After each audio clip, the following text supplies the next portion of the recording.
Buenas tardes. Como sabes, mi nombre es Xiomara y estoy estudiando la carrera de Magisterio, que seguramente habrás hecho hace un par de años. Y estoy haciendo una entrevista a un profesor o profesora que ejerce su docencia en primaria. Y me gustaría saber pues en dónde trabajas, qué asignaturas das y todo eso. Pues nada, mi nombre es Falucci. Bueno, Rafaela María. Y trabajo en un colegio desde hace 17 años en Santa Cruz. Doy clases de religión. Estudié inglés, tengo la especialidad de inglés, de educación física y de primaria. Pero doy clases de religión, pues estoy cerca de casa y me gusta. Y nada más. Y doy a infantil y a primaria. ¿En total cuántos cursos tienes? Este año tengo pues 11 unidades. Vale. Bueno, pues ahora te voy a hacer una serie de preguntas que son, la verdad, para mí bastante interesantes y las puedes contestar como tú quieras. La primera es, si fueras tú un alumno tuyo, ¿te gustaría aprender cómo tú enseñas? Pues sí, la verdad que sí que me gustaría, porque es una clase dinámica, entretenida, de mi asignatura. En otras asignaturas pues a lo mejor no Sí. es tan divertida. Claro, pero porque es más difícil, obviamente, Claro. dar matemáticas de forma divertida, Exacto. que se puede. que se puede también Claro, dar. también. Claro.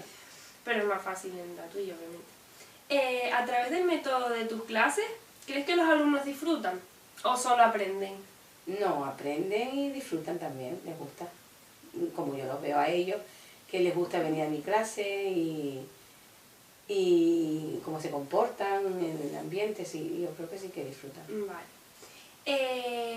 Por otro lado, ¿tú crees que tus clases se basan solamente en ejercicios de cuaderno, deberes, exámenes?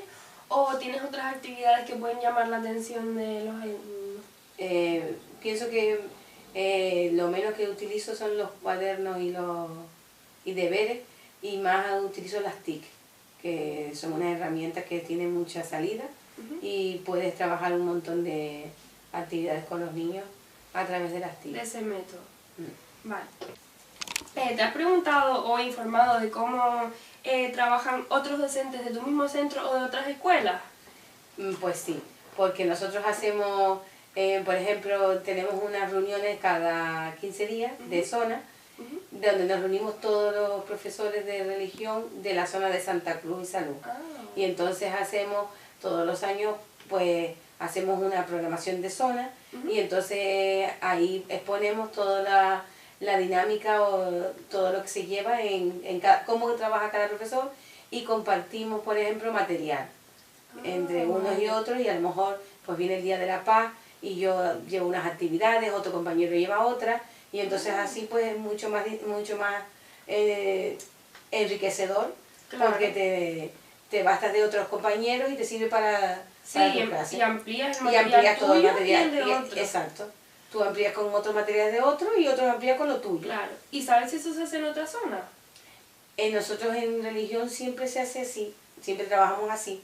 Ahora en las otras asignaturas pues se hacen con los mismos profesores, por ejemplo los de inglés, pues se reúnen en los de inglés y trabajan pero los del mismo centro. Nosotros que trabajamos de diferentes centros de toda la zona, que es Santa Cruz Centro y Santa Cruz, todo Santa Cruz. Sí, pero por ejemplo, ¿no tienes alguna referencia de si en el norte o en otros lugares? No, porque los del norte, sí, claro. Ah, sí se hace. Claro, por ejemplo, en Los Realejos, en La Orotava, en el puerto se reúnen un grupo de profesores. Por ejemplo, mi marido, que también es profesor de religión, se reúne, trabaja en el sur y se reúne con la gente de Arona, de Cabo Blanco, de San Lorenzo, de Busanada, los cristianos. Vale. Y se reúnen también una vez al mes o cada 15 días y puestan en común lo que están trabajando. Después la otra dice, tus clases son dinámicas, bueno ya que creo que esta me la comentaste antes, y cambias de metodología, son siempre igual. Me comentaste que son dinámicas, ¿pero sueles cambiar o siempre utilizar los mismos métodos TIC o...? No, porque por ejemplo, un día a lo mejor hago actividades con los niños de sexto, en la de la Casa del Tesoro, donde ellos tienen que buscar, van buscando información acerca de las preguntas que se les hacen, de los trabajos a lo mejor un tema que se ha dado, pues hacemos a lo mejor una casa del tesoro, y ellos tienen que buscar en internet todas esas preguntas y toda la información para hacer Vale. ese tema, por ejemplo. Otro día a lo mejor, pues en vez de hacer eso, vemos una película relacionada con el tema que estamos dando. ¿Y crees que, o sea, teniendo en cuenta las metodologías que se utilizaban antiguamente, que era el libro como principal recurso y eso, ¿crees que se aprendía más antes o ahora? ¿O cuál es la diferencia, a lo mejor, de interés de los niños? O... Yo creo que se entiende, que se aprende ahora más, pienso yo, porque antes todo era más memorístico, era todo escribir, estudiar, y a lo mejor te estudiabas una cosa, pero te lo estudiabas para ese momento, pero después ya no te volvías a acordar más. Claro. En cambio, si ahora tú a lo mejor con cosas mnemotécnicas, que tú a lo mejor relacionas una cosa con un juego, con una canción, entonces a lo mejor eso se te va a quedar es más fácil a la hora de representarlo en un examen o lo que sea, que me parece a mí que... Y además antes también era mucha más disciplina. Como decía antes, que la letra con saña entra o algo así. Sí, mi madre también decía ese refrán. Después dice, ¿te preocupas de su situación personal? Es decir, ¿tú ves la relación alumno-profesor únicamente en las clases o si el niño tiene algún problema, si en casa o... Sí, siempre te involucras porque... Y después también siempre te das cuenta de cuando los niños tienen problemas, por ejemplo, si hay los niños que te das cuenta enseguida que si el niño tiene falta de cariño, porque te busca enseguida te busca cariño en ti, o niños que a lo mejor están viviendo una situación conflictiva en la casa y lo ves que siempre a lo mejor están peleando con otros amigos, con otros compañeros. Entonces siempre intentas, yo por lo menos me involucro bastante en eso con los chicos y nunca intento pelear, porque sino siempre decir, pero si tú eres un chico bueno, ¿por qué haces esto? O sea, siempre reforzarle la autoestima, porque si encima le vas a decir al niño que tú eres malo, porque tú haces, el niño lo único que vas a conseguir de ese niño, de ese alumno, es que se vuelque más y tenga más rabia. Entonces te lo tienes que ganar así, de una manera, pues, consolándolo y diciéndole que tú eres bueno, que tú puedes, que... Sí.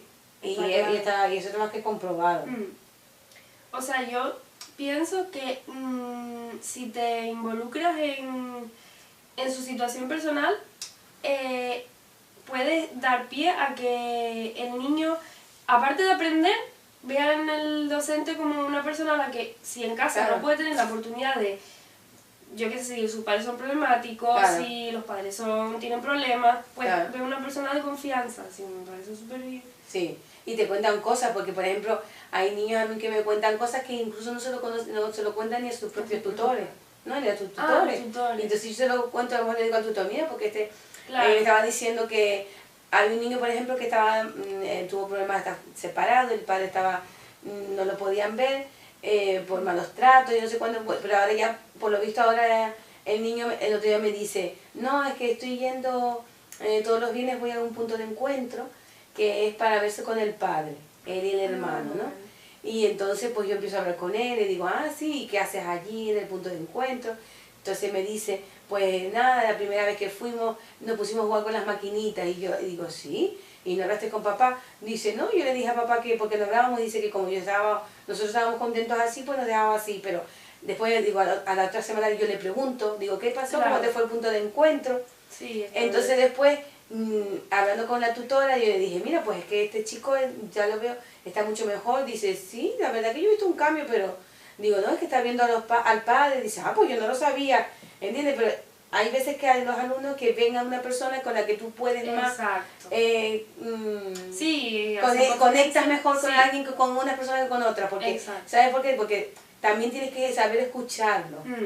Y entonces hay otro que siempre me dice, porque está con la madre, pero le gusta más estar con su padre, pero la custodia la tiene la madre. Y entonces cada vez que me ve me dice, ¿sabes? Mañana me voy con mi padre. Y digo, sí, qué bueno. ¿Y cuántos días vas a estar? Y eso, por ejemplo, a la tutora no se lo dice, por ejemplo, pero porque a lo mejor no ve que a lo mejor lo dicen y te habla algo y tú lo que haces a lo mejor dices, sí, pero vete mañana me dice. Sí. ¿Entiendes? Entonces, tú tienes que saber escuchar, lo que es muy importante, Sí. porque... Y en ese tema de escuchar, creo que hay un recurso, ya no es tanto de escuchar, sino de que lo puedan explotar los niños. Creo que hay un recurso que es la creatividad. O sea, los niños yo creo que tienen una imaginación Sí. increíble.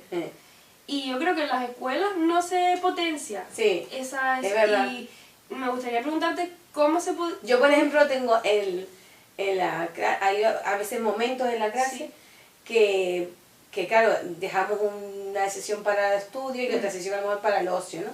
Y entonces a lo mejor pues nos imaginamos que somos cantantes. Sí. Y entonces yo les abro un micrófono de esos viejos que no usan entonces se los doy, entonces nos ponemos, unos presentan, buenas noches, no sé cuánto, y entonces salen y empiezan a cantar, después otros a lo mejor dicen, les gusta contar chistes, Ay, Dios. después a lo mejor hacemos una pequeña obra de teatro, y quieras o no, ellos están ahí desviviéndose, o sea, están ellos desinhibidos, y entonces ellos se ven ahí un montón de cosas que ellos no lo hacen a lo mejor en una clase de... Sí, de matemática, a lo mejor, o de lengua, o de inglés. Y entonces ellos a eso les resulta un montón, les divierte un montón. Claro, y les gusta. atrae. Claro. Es que yo pienso que se debería explotar muchísimo más ese recurso, porque tienen a veces ocurrencias que tú dices, Claro. no sabemos de dónde la saca. Sí, y es se verdad. debería de explotar de otra manera. Pero bueno. Después otra pregunta dice, ¿pones las normas sin flexibilidad? Es decir, impones unas normas en tu clase y no das pie a que se puedan romper de vez en cuando, como por ejemplo silencio o cosas de esas. No, o que va. eres rígido. No, pues bueno, o sea, hay unas normas que se tienen que cumplir, porque tampoco va a ser todo el libro al Claro, albedrío. claro. Pero no es una cosa estricta, sino... Y además siempre hay que buscar, no sé, bueno chicos, vamos a ver, vamos a atender que después ya vendrá momento de que podamos jugar, podemos hacer... Sí, pero vamos primero, yo siempre Sí, digo... una de cal y otra de Exacto. Yo siempre, por ejemplo, digo, bueno, si ustedes se portan bien, vamos a hacer la tarea, vamos a estudiar, vamos a... Pues ya después a lo mejor podemos hacer un jueguito. Y entonces pues eso los motiva y entonces pues atienden más y todo. Ya te entiendo. Bueno, lo de las herramientas TIC ya me lo comentaste anteriormente, que sí las que se utilizo utiliza bastante. mucho. Y después por último, ¿se adopta la programación al alumno o al grupo o eres rígida con tu planteamiento? O sea, la programación, hay una programación, te basas en esa programación, pero no puedes seguirte a la programación al pie de la letra, porque a lo mejor un día estás dando un tema y de repente surge un problema en la clase y entonces yo pienso que hay que solucionar mejor ese problema porque a lo mejor me dicen, es que fulanito me pegó en esta clase, entonces pienso que hay que dejar a lo mejor apartado un poco eso e intentar solucionar ese problema. Sí, que hay cosas que son prioritarias, claro, determinadas. Y entonces buscar la raíz de eso. ¿Y por qué pasó eso? ¿Qué hiciste tú? Vamos a ver. Pues hay que pedir perdón, hay que hacer esto, ¿entiendes? Entonces, a lo mejor ese día que tú querías dar ese tema, pues a lo mejor se te ha echado para atrás porque tú has tenido que solucionar otro problema. Pero pienso que eso es más importante que dar el tema por darlo corriendo y después a lo mejor no has solucionado el problema. Que de repente que ese problema viene de atrás y ese te impide que el niño pueda atender o pueda dar esa actividad, esa unidad, porque no está concentrado. Ya, entiendo. Y ahora la última pregunta, pero más bien por curiosidad. Cuando empezaste a estudiar, ¿te veías como docente y se corresponde cómo te veías a cómo después ejerciste? Es decir, ¿tenías claro que querías ser docente? ¿Después cuando fuiste cogiendo experiencia te gustó más? ¿O? Pues la verdad es que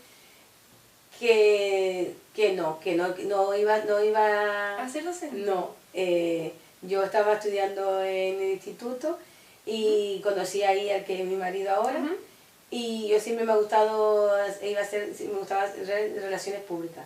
Ah, sí. Sí, y entonces yo me quería ir a Madrid a estudiar allí la carrera porque me encantan los idiomas y me encanta, pero como que es mi marido ahora, me convenció de que no me fuera para allá, que él quería estudiar más, que estudiáramos los dos juntos, magisterio y tal. Y entonces pues me convenció y me metí a la aventura de magisterio y después me gustó.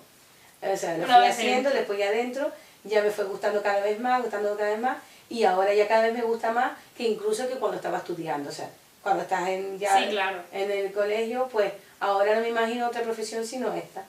Y pues le di gracias a él de Claro, que claro. me haya inculcado de que me haya metido aquí Pues sí, a estudiar esto. qué curioso. Sí. Pues Ya muchas está. gracias, ya que Vale. hemos acabado. Vale. Y un placer, la verdad. Vale, estoy encantada. Muchas gracias. Venga, de nada.